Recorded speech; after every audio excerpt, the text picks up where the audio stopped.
Bismillahirrahmanirrahim. Assalamualaikum warahmatullahi wabarakatuh.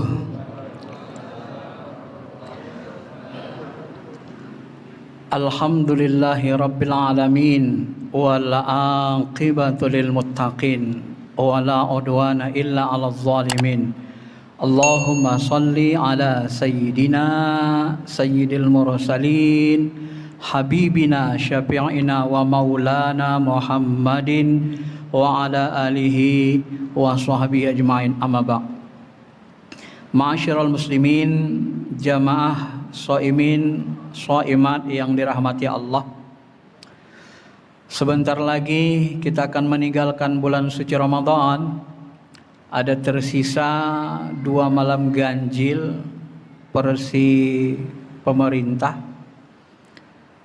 Maka kalau kita perhatikan isyarat-isyarat Lailatul Qadar dari Nabi SAW, bahwa Lailatul Qadar itu berada di witrim minal ashr, 10 malam terakhir. Lalu kalau kita memiliki uzur, dia biasanya 7 malam terakhir dari malam 23. Dan kalau kita mau lebih rinci lagi, fokus mengkerucut, kita bisa menggunakan pendapat Imam Al-Ghazali yang telah meneliti Lailatul Qadar. Dan pendapat beliau ini diteliti lagi Imam Hasan Syadzili, mursyid tarekat Sadziliyah, selama 40 tahun tidak pernah meleset. Yang kata beliau, kalau hari pertama jatuh bulan Ramadan hari Ahad, maka insya Allah Lailatul Qadarnya malam 29, masih ada kesempatan. Tapi kalau malam Sabtu kemarin, saudara-saudara kita sebagian, maka jatuhnya Lailatul Qadar malam 23. Ini udah lewat.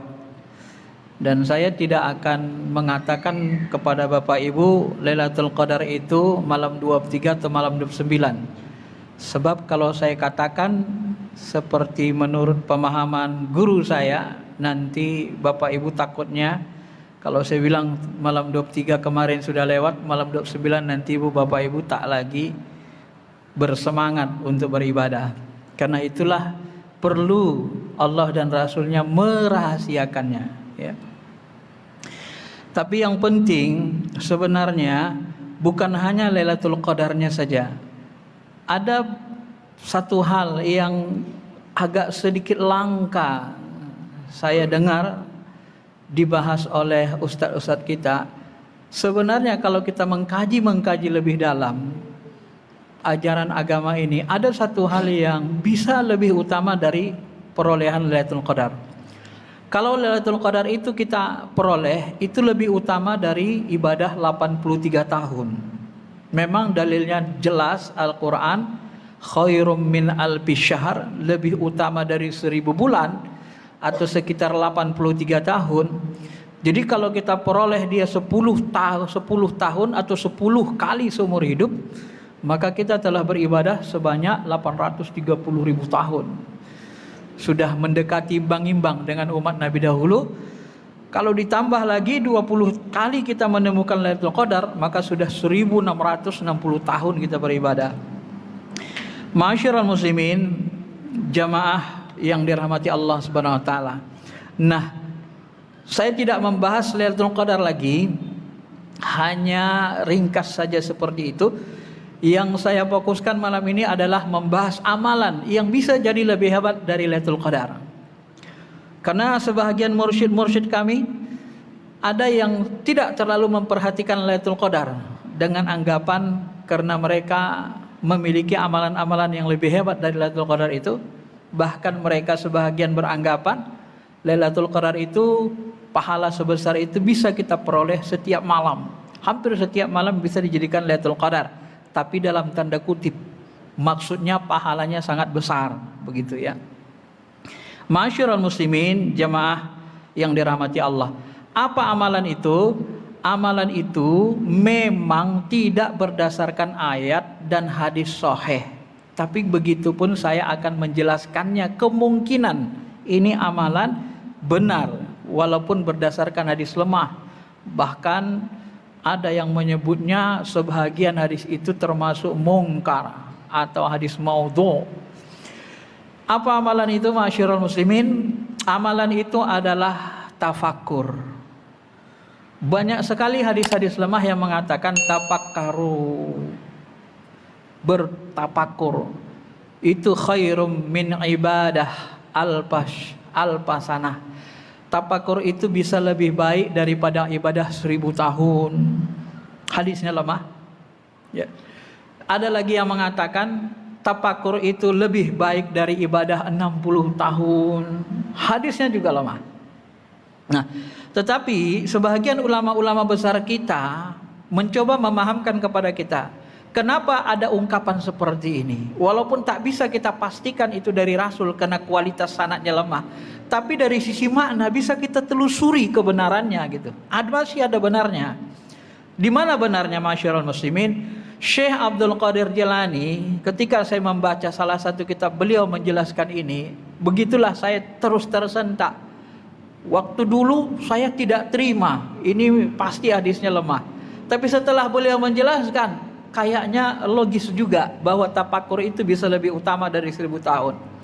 Tidak sedikit juga ulama yang mengutip pendapat-pendapat ulama yang mengatakan begitu. Bahkan ada juga yang mengatakan kata-kata itu berasal dari Imam Syafi'i. Lalu kenapa tafakur itu lebih utama 1000 tahun? Syekh Abdul Qadir Jilani membagi, kalau kita tafakurnya berkaitan dengan ma'rifatullah, berkaitan dengan mengenali Allah, sifatnya, asma'nya, af'alnya, kalau sanggup kepada zatnya atau mendekati zatnya, maka ini lebih utama dari ibadah biasa selama 1000 tahun. Kok bisa begitu, Ustaz? Saya dulu bertanya gitu juga, nggak terima saya. Kenapa lebih utama? Coba perhatikan, ma'asyiral muslimin. Kalau kita beribadah, kita tidak ma'rifat, tidak kenal dengan Allah, apakah ibadah kita itu akan makbul, akan sampai, akan berkualitas tinggi?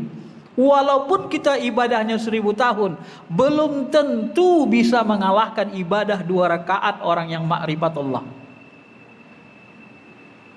Nah, itulah yang dimaksud. Maka kata Syekh Abdul Qadir Jilani menafsirkan, wa ma khalaqtul jinna wal ins illa liya'budun. Tidaklah kuciptakan jin dan manusia kecuali untuk liya'budun, beribadah. Apa maksud beribadah? Liya'rifun, ma'rifat, mengenal Allah. Kenapa? Kalau kita sudah mengenal Allah sampai ke dalam-dalamnya, sampai kepada makom zat atau mendekati zat, maka kita pasti akan menghambakan diri kepada Allah. Menjadikan diri kita, inna sholati wa nusuki wa mahyaya wa mamati lillahi rabbil alamin. Tapi apabila kita tidak kenal Allah, walaupun setiap hari kita sholat, belum tentu. Ya, maka saya tertarik. Ya, ada satu hikayat Imam Hanafi. Ketika dia berjalan, dia buru-buru ingin mencapai satu daerah, maka dia dihalangi oleh sungai. Lalu dia pergi bersama muridnya. Apa dia katakan? Sini, kita terpaksa ini jalan di atas air. Ya. Nanti saya baca bismillah. Kamu nanti bacanya sebut saja nama saya, Syaikhi Abu Hanifah. Ya. Maka jalanlah mereka di atas air. Begitu berjalan, tiba-tiba muridnya, lebih bagus baca bismillah daripada menyebut nama Imam Hanafi. Masa nyebut nama Allah kalah dengan nyebut nama Imam Hanafi? Dia sebut Bismillahirrahmanirrahim, tenggelam dia. Begitu dia tenggelam, ditarik Imam Hanafi. Kenapa kamu tenggelam? Pasti ada yang salah yang kamu baca. Ternyata dia tadi baca bismillah. Lalu dia sebut nama Imam Abu Hanifah, ya Syaikhi Abu Hanifah. Baru dia bisa jalan di atas air. Baru digandeng Imam Abu Hanifah. Lalu dia tanya, ya Syekh, kenapa saya baca bismillah saya tenggelam? Saya sebut namamu, saya tidak tenggelam. Ketika engkau membaca bismillah, engkau belum kenal siapa itu Allah, siapa pemilik bismillahirrahmanirrahim itu. Jadi tak sampai dia, karena engkau belum ma'rifat. Ya. Jadi bacaan orang ma'rifat wali Allah dengan orang biasa yang tak ma'rifat itu jauh sekali. Maka Syekh Abdul Qadir Jilani mengatakan, kalau kita tafakur, memahami, menganalisis, yang mencoba berenung tentang af'al, asma, sifat Allah, makrifat paling tinggi itu makrifatullah. Maka ini bisa lebih utama dari ibadah Lailatul Qadar ini. Ini yang orang sering lupa ngamalinya. Jadi waktu itikaf itu isi dengan makrifatullah, isi dengan tafakur. Walaupun seandainya tak dapat kita Lailatul Qadar, dapat kita pahala tafakur yang menurut ulama, saya tidak katakan menurut Allah ya, karena hadisnya lemah atau rasulnya. Menurut ulama besar kita sebagiannya lebih utama, bisa lebih utama daripada 1000 tahun ibadah. Syekh Abdul Qadir Jilani, kalau kita ma'rifat, tafakur berkaitan dengan kewajiban agama seperti yang dilakukan fuqaha, ulama-ulama fikih, mereka tafakur. Yang mana bagian dari sholat ini yang rukun, yang tak boleh ditinggal, yang mana yang mustahab, yang sunnah saja, yang kalau ditinggal nggak batalin sholat, mereka tafakur. Kalau tafakur kewajiban agama, ini di bawahnya dikit. Gitu dia. Lebih baik dari 60 tahun ibadah. Ini hadisnya lemah memang. Tapi ini yang dimaksud 60 tahun ibadah itu kata Syekh Abdul Qadir Jilani menjelaskannya. Tapi kalau tafakur mengenai ma'rifat, maka di dalam ilmu tasawuf yang paling utama tafakur itu ma'rifat itu ma'rifatullah, mengenali Allah, zat, asma, sifat, af'alnya serinci-rinci yang kita mampu. Yang kedua baru ma'rifatun nafs, mengenal diri. Nah, ini levelnya begitu. Jadi mengenal diri itu luar biasa manfaatnya. Tahu kita siapa musuh kita sebenarnya di dalam diri ini. Dalam diri kita ini ada mengalir setan di darah kita, di dinding-dinding hati kita. Ada hawa nafsu yang mengajak, mengendalikan nafs jiwa kita, narik terus. Ada nafs kita yang dilekatkan kepadanya sifat iblisiah, mau marah terus. Sehingga ketika kita mau marah, kita bisa melarang dia, jangan kau marah, kita bilang di dalam supaya dia berhenti dari marah. Ya. Ketika hawa nafsu kita bergejolak, kita larang dia, kita paksa. Wanahan nafsa anil hawa, kita tahan nafsu kita, jiwa kita agar tidak terkendali oleh hawa nafsu kita. Kita kenali. Jadi ma'rifat nafs itu nomor 2 sebenarnya dalam spiritual. Baru nanti yang ketiganya ma'rifatul alam, tafakur mengenai alam semesta. Itulah yang dikatakan Allah, inna fi khalqis samawati wal ardi wa ikhtilafil laili wan nahar la ayatil li ulil albab. Sesungguhnya penciptaan langit dan bumi terdapat tanda-tanda kekuasaan Allah. Bagi siapa? Bagi orang yang mata hatinya ulul albab sudah kebuka. Baru bisa kita merasakan kebesaran Allah di alam semesta. Alam semesta ini untuk melihat af'alnya, perbuatannya, sifatnya, asmanya, bisa kita lihat dari alam semesta. Fil ufuq ayatihi. Kemudian wapi ampusikum, di diri kamu, ma'rifat diri. Perhatikan, rasakan. Siapa yang menggerakkan? Siapa yang membuat suara saya ini keluar? Dari mana suara ini keluar? Gendang suara, siapa yang menggerakkan gendang suara? Maunya siapa saya ngomong ini? Maunya nafsu saya, diri saya, atau dari perintah Allah, atau dari saya, atau dari hawa nafsu saya, atau dari mana? Kenali secara halus. Sampai begitu ma'rifat nafs. Maka Imam Ali masyarul muslimin, ketika dia berperang, ya, dia membunuh orang kafir. Begitu dia mau tombak orang kafir, diludahi orang kafir itu dia, kena wajahnya, mukanya. Lalu begitu mau dia bunuh, tak jadi dia bunuh. Kenapa nggak jadi dia bunuh? Sang kafir heran. Kenapa nggak jadi kau bunuh? Tadi kan mau kau bunuh. Tadi aku membunuhmu karena Allah. Begitu kau ludahi aku, muncul kemarahan nafsuku, jiwaku, bercampur dengan marah emosiku, syahwatku. Maka aku menahan diri, karena aku tidak lagi membunuh karena Allah. Coba, begitu halusnya kaji Imam Ali. Begitu makrifatnya, dia kenal dirinya itu. Siapa yang memerintah di dalam dirinya ketika berbuat? Hawa nafsunya kah? Emosi syaitoniah kah? Atau Allah kah? Wa ma ramaita id ramaita walakinallaha rama. Bukan kalian yang memanah sahabat, tapi akulah yang memanah. Bukan kau yang memanah Muhammad, tapi akulah yang memanah. Falam taqtuluhum walakinallaha qataluhum. Itu kita berbuat, Nabi berbuat, sahabat berbuat. Allah yang mengendalikan. Maunya Allah, bukan maunya nafsu kita. Itulah kaji halusnya. Maka Nabi selalu berbuat. Wa ma yantiqu 'anil hawa in huwa illa wahyu yuha. Muhammad tidak pernah menggunakan hawa nafsunya dalam berbuat. Bukan hanya hawa nafsu yang tidak pernah berbuat berdasarkan hawa nafsu, bahkan Nabi berdasarkan nafsnya, jiwanya saja pun selalu dihindarinya. Wala takilni ila nafsi tarfata aini. Wahai Tuhanku, jangan serahkan akunya aku pada nafsku, jiwaku, walaupun sesaat. Coba halusnya kaji Nabi. Dia nggak mau berbuat, dia beramal soleh, keinginan maunya dirinya, nafsnya. Tapi pingin Nabi itu dia berbuat adalah atas gerakan Allah, wahyu Allah, perintah Allah dari ruh Rabbaninya yang paling dalam. Tidak dari nafsnya yang terkungkung hawa nafsu, yang selalu kalau dia tidak bersih maka dia selalu ammarata bisu, menyuruh kepada kejahatan. Kalau dia masih bercampur-campur menjadi nafs lawamah yang selalu menyesali perbuatan dosa, ya. Kalau dia bersih baru masuk ke nafs mutmainnah, jiwa yang tenang. Nah, maka inilah ma'asyiral muslimin, Bapak Ibu yang dirahmati Allah, walaupun ini singkat tapi mungkin bisa pengantar bagi kita untuk ilmunya, bahwa sebenarnya ilmu tafakur ini sangat besar manfaatnya. Hasan Basri, Imam Syafi'i juga mengatakan hal ini. Banyak sekali ulama-ulama besar yang mengatakan besar sekali manfaat tafakur ini, tetapi tidak mungkin bisa urai semuanya.